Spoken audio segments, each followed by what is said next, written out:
All right. I was just thinking about Steve Weinberg. I didn't really get into it much, but I knew that, well, at least he was constructive in terms of the Big Bang, but it's just that you can't really name a conventional physicist today. Sean Carroll, uh, Tyson, Machu Picchu, or whatever that guy's name is. I mean, every single one of them. The guy Mark, Tag Mark, just this whole association with the multiverse. So I just really see it as such a buyout for people like Elon Musk, who knows what he's doing, and he's, business, and it's just business, and NASA, and so yeah, I was gonna talk about just like light being the equivalent to what I was kind of coming to terms with in terms of uh, general relativity, as you could say something like constant equals one time multiplied by x uh, times one, and that could be like your time space continuum or something, because you have,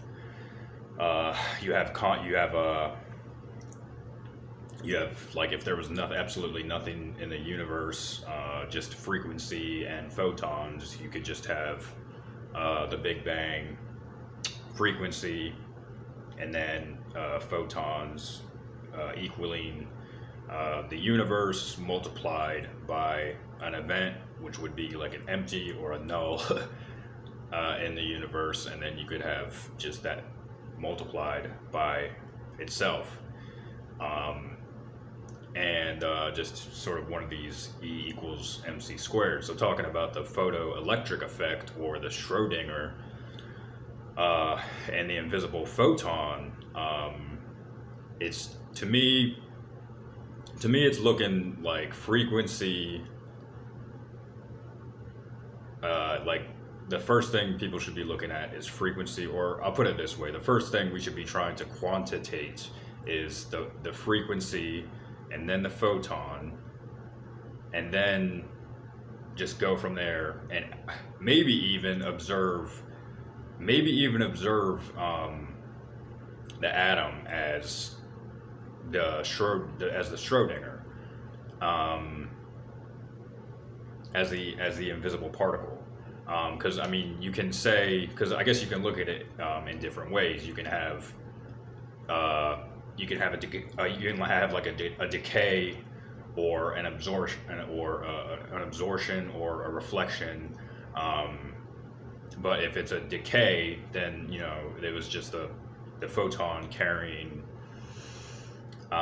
momentum, and another photon got in the frequency, and it just started going in the direction of the other photon. So if a higher frequency hits a lower frequency, then you could say that the lower frequency is going to join the higher frequency. Uh, would that make I mean, you could even go even further and say that the lower frequency would also slow down the higher frequency. So, like, along with, objects.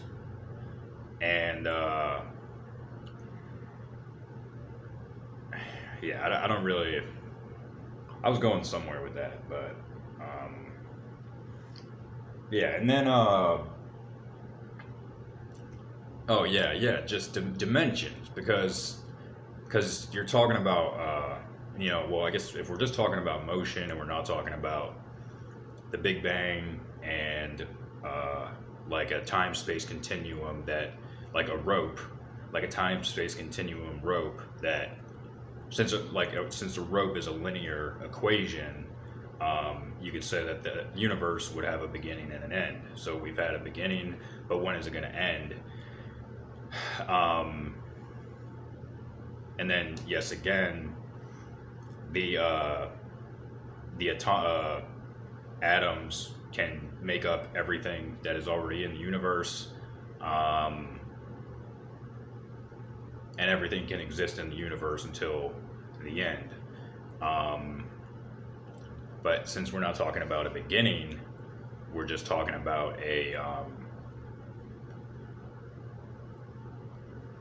well, if you don't have a beginning, you can't have a push, right? You can't have a momentum. You can't consider a momentum.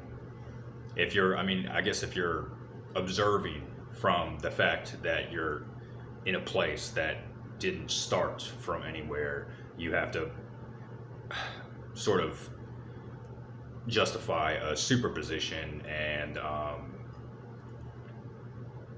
explain, the spin, like, so to speak. But like, because you can't, you're not going to be able to use, it's like saying photons can't be like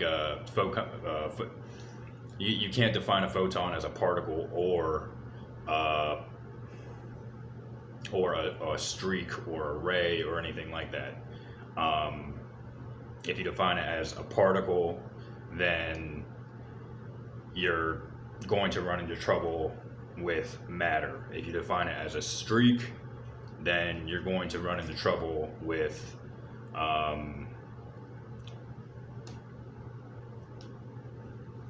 speed and distance speed, I should say. So that would be sort of that would be something where I'd be like, well, why can't they just, in the photoelectric effect, make the, like, I guess, because it'd have to be quantum and there would have to be the wave. So the wave would have to be the constant, not the wave. I should be trying to say that the frequency should be trying to be the constant, but like certain other things would take over.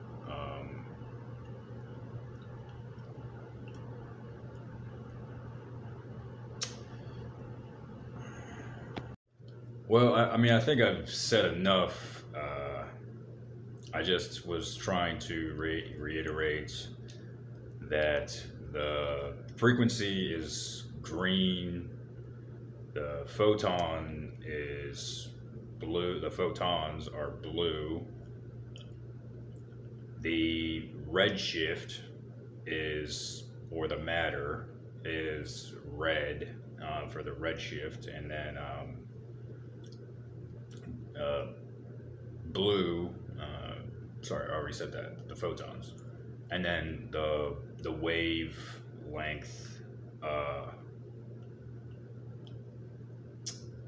is black, and I didn't draw the pattern, but then I just said that's how they could have came up with a frequency answer, not an answer, but a description of frequency.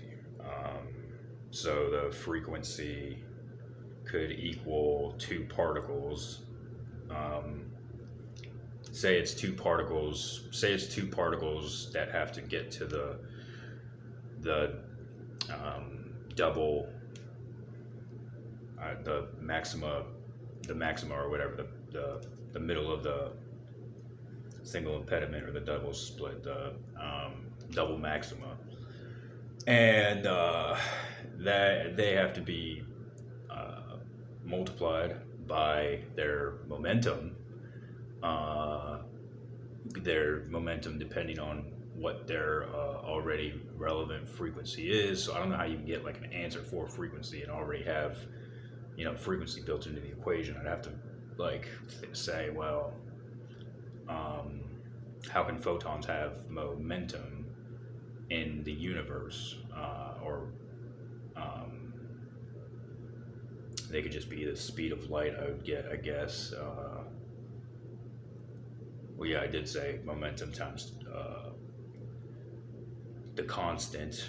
But see, then I guess that would have to be the wavelength. Like you could have the, it'd have to be a deterministic rope from one beginning to one end of a universe, and then, sorry, the photon, the two photons times by the momentum uh, divided by